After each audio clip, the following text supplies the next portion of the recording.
Bienvenue dans ce premier cours. On met enfin la main à la pâte aujourd'hui.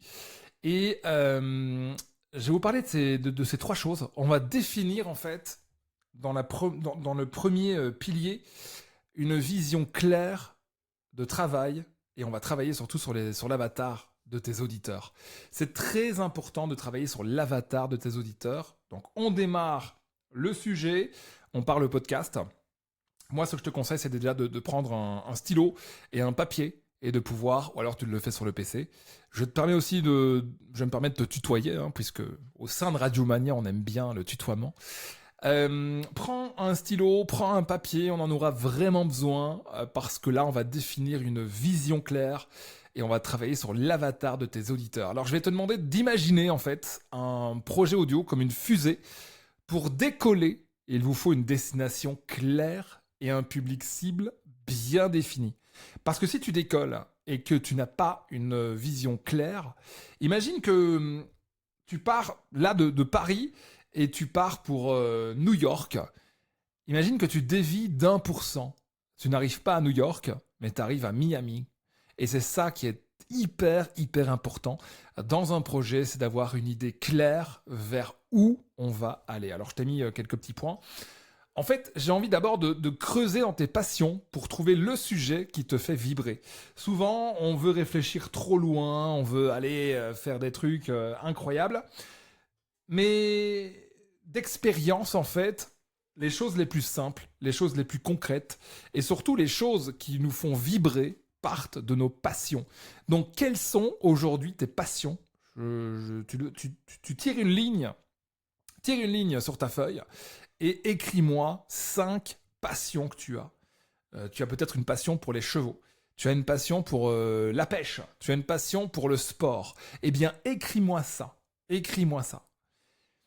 J'ai aussi envie que tu puisses dessiner le portrait robot d'un auditeur idéal. Alors, si tu es sur PC, moi, je te conseille d'aller sur Google Images, par exemple, et de taper des mots-clés qui te permettent de connaître ton auditeur. Est-ce que c'est une femme ? Est-ce que c'est un homme ?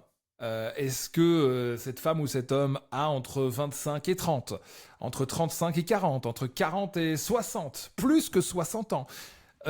Écris des choses et puis dessine le portrait robot. Est-ce que, si c'est une femme, ce sont principalement des femmes blondes ou à lunettes? Voilà, on sait jamais que ton podcast traite des lunettes, pourquoi pas. Quoi qu'il en soit, voilà, écris et surtout dessine un portrait robot. Va le chercher, parle à l'auditeur, parce que c'est simple en fait de parler dans un micro, mais c'est encore plus simple de parler en fait dans un micro avec en face de toi un portrait robot de ton auditeur. Et tu t'adresses à lui.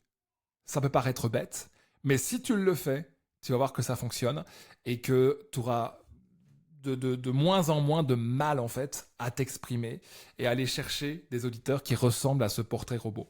Et puis on va aligner ta vision avec les besoins de ton audience. C'est là que la magie opère, parce que c'est bien d'avoir une idée de podcast, mais si ton audience n'est pas réceptive, si tu te trompes dans le portrait robot ou tu vas pas choisir la bonne passion, eh bien ça va pas le faire. C'est pour ça qu'on est là, n'hésite pas. Tu as mon numéro sur WhatsApp si tu as pris la formule WhatsApp. Contacte-moi et on en discute ensemble. Alors, on va créer une roadmap aussi de ton projet audio. Maintenant qu'on sait où on va, puisque tu t'es laissé le temps de l'écrire, hein, tu peux aussi mettre cette vidéo sur pause, hein, le temps de l'écrire. D'ailleurs, je te conseille vraiment de la mettre sur pause, d'écrire tes passions et de dessiner le portrait robot de ton auditeur. Voilà. Tu mets sur pause et on revient. Alors, maintenant qu'on sait où on va, et j'espère que tu joues le jeu, que tu mets cette vidéo sur pause, on va définir tes objectifs à court, moyen et long terme. C'est très important parce que on doit rêver. Je suis le premier à le dire. Rêver grand. Mais surtout rester réaliste. Planifiez vos premiers épisodes. Quel sujet, quel invité, quelle audience, qu'est-ce que vous souhaitez comme revenu peut-être. Voilà, listez tout ça. Évidemment, restez réaliste.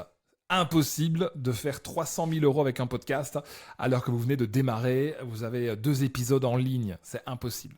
Donc planifiez vos premiers épisodes. Quand je dis ça, eh bien dès aujourd'hui, hein, Si vous souhaitez faire un podcast dès aujourd'hui, vous avez une passion, vous avez déjà, donc vu qu'on l'a vu ici au-dessus, dessiné un portrait robot ou été prendre une photo sur Google, eh bien vous allez mettre une date de démarrage. Elle doit être dans un futur moyen, pas trop proche non plus. Ça nous laissera le temps évidemment de finaliser vos épisodes. Voilà, date de démarrage et qu'est-ce que vous allez faire? Est-ce que vous allez faire un podcast toutes les semaines, toutes les 2 semaines, tous les mois, tous les 2 mois? Alors, toutes les semaines, je déconseille. C'est énormément de temps de faire un podcast. C'est très bien pour l'algorithme, toutes les semaines, mais c'est beaucoup de temps. Ça demande beaucoup de travail. Tous les 2 mois, autant laisser tomber tout de suite, ça n'a aucun sens. Le mieux, c'est toutes les 2 semaines, pour ceux qui sont vraiment prêts à mettre la main à la pâte et qui ont faim, ou alors tous les mois. C'est pour moi le meilleur truc. Tous les mois, vous avez un podcast sur un thème. Quels sont les sujets, quels sont les invités? Effectivement, vous pouvez déjà écrire ça aussi sur votre feuille. Établissez un calendrier de production réaliste, comme je le disais. Inutile de vouloir sortir un podcast tous les 2 jours. Ça demande énormément de temps et puis ça ne sert à rien de sortir un podcast pour ne rien dire. Donc il faut du contenu, il faut des choses concrètes et pour ça, bien sûr, vous devez avoir un calendrier de production réaliste et donc ne pas sortir un truc tous les 2 jours. Et puis setup de ton projet sur toutes les plateformes d'écoute. On va aussi en parler, bien sûr, puisque dans cette formation, je vais te dire comment est-ce qu'on va poster ton podcast sur les plateformes d'écoute. Quel est le bon nom pour ton podcast aussi. Un titre accrocheur, le nom doit être accrocheur et mémorisable. On va créer des visuels aussi, je vais te montrer comment ce que moi je fais pour que votre cover soit vraiment impactante. Bien sûr, c'est votre vitrine. D'ailleurs, c'est noté, c'est votre vitrine, le cover. Donc, vous devez donner envie, en fait, de vous écouter. Rédiger une description qui donne envie de vous écouter aussi. Dans la description, il faut mettre minimum 7 fois un mot-clé qui touche, en fait, à votre domaine. Donc, par exemple, si je repense à une coachée qui est pour la parentalité, eh bien je vais mettre naissance, je vais mettre parentalité, je vais mettre enfant, je vais mettre bébé, tout ça dans votre description. On va aussi en parler. Et puis alors on va configurer votre podcast sur les principales plateformes. Aujourd'hui, il y a des plateformes qui vous permettent de distribuer votre podcast sur toutes les autres plateformes. Par exemple Spotify, Apple Podcast, Google Podcast et bien d'autres. Google Podcast qui n'existe plus, c'est YouTube maintenant, mais toutes ces plateformes en fait sont reliées à des hébergeurs comme Ocha par exemple, et on va en parler aussi dans cette formation. Ça vous permettra de poster une fois sur Ocha votre podcast et il sera automatiquement distribué sur toutes ces plateformes pour vous écouter. Autrement dit, vos auditeurs sont déjà là. On l'a vu dans la première vidéo. Plus 17% en 1 an d'auditeurs, c'est juste incroyable.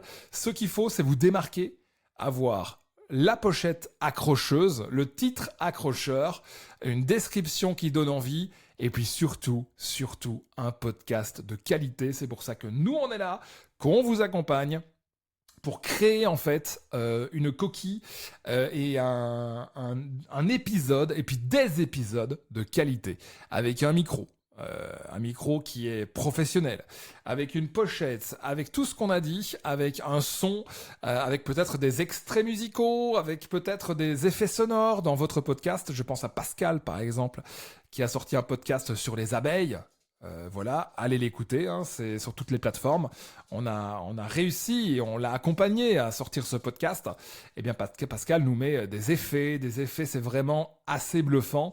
Donc ça, vous allez aussi y arriver, c'est sûr. On se voit dans la prochaine vidéo.